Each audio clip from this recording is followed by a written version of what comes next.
why ACX, Amazon's platform, has such a low royalty for authors. So with Amazon and Kindle, or Amazon KDP for books, authors get 70% royalty, which is great. It's a lot more than you'd actually get if you went with a traditional publisher.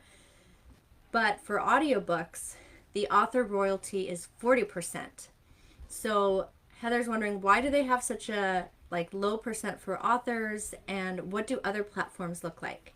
So the bottom line that I researched is Amazon ACX for audiobooks is the most dominant player in the audiobook market, and so they can do whatever they want. And so they've decided we're just going to give authors 40%, and that's only if you say and only sell your book on Amazon. So if you give Amazon exclusive rights for your book, you're not going to put it anywhere else, they will give you 40% royalty.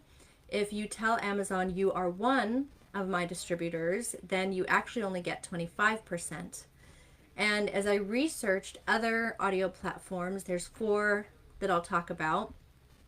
They sometimes do offer a greater royalty percent for authors, but they have, in terms of the market dominance, Amazon is the most dominant. So even if as an author you're getting a lower royalty rate, you're going to have so much more readers that you can reach and all of that, versus going with a smaller platform that you get a slightly higher royalty, but the reach is going to be a lot lower.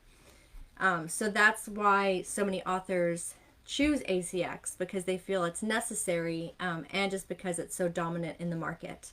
So a few other audio platforms. One is Findaway Voices, and the typical retailer cut for them is 40 to 50% of the list price, which means authors get between 32 to 40%. Another platform is Authors Republic. The retailer gets 40 to 50%. So, and then Authors Republic takes a 30% cut of the remaining amount, so authors get between 35 to 42%. Another platform, Kobo Writing Life. The retailer gets, Kobo Writing Life is one of the only platforms that authors can actually pick their audiobook price. So Kobo does offer 70% to the authors, and then the retailer would get 30%. And then the last platform I researched was Soundwise. And the retailer, one thing that differentiates Soundwise is they actually provide you the email address as the author of the people who buy your book, which is great for email marketing.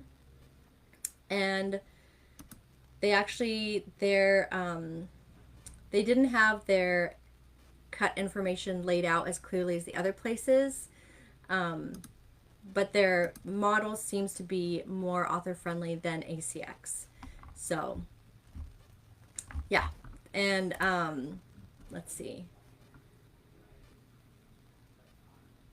And then all the percentages do reflect the common practice where the retailer takes a significant portion of the sales price before the platform.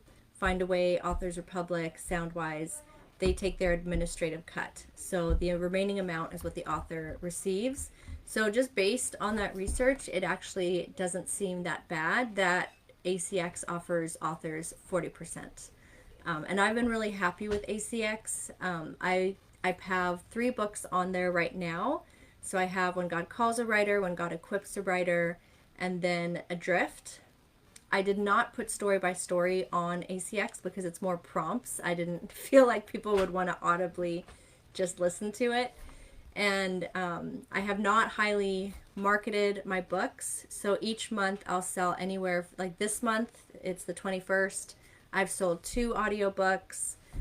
Some months I've sold more, like 10 to 15.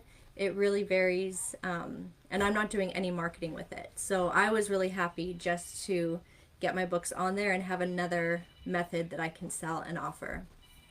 Because every way you offer your book, whether it's ebook, paperback, hardback, audio, each of those is almost like a different product that people can buy and consume in the way that they want to consume it.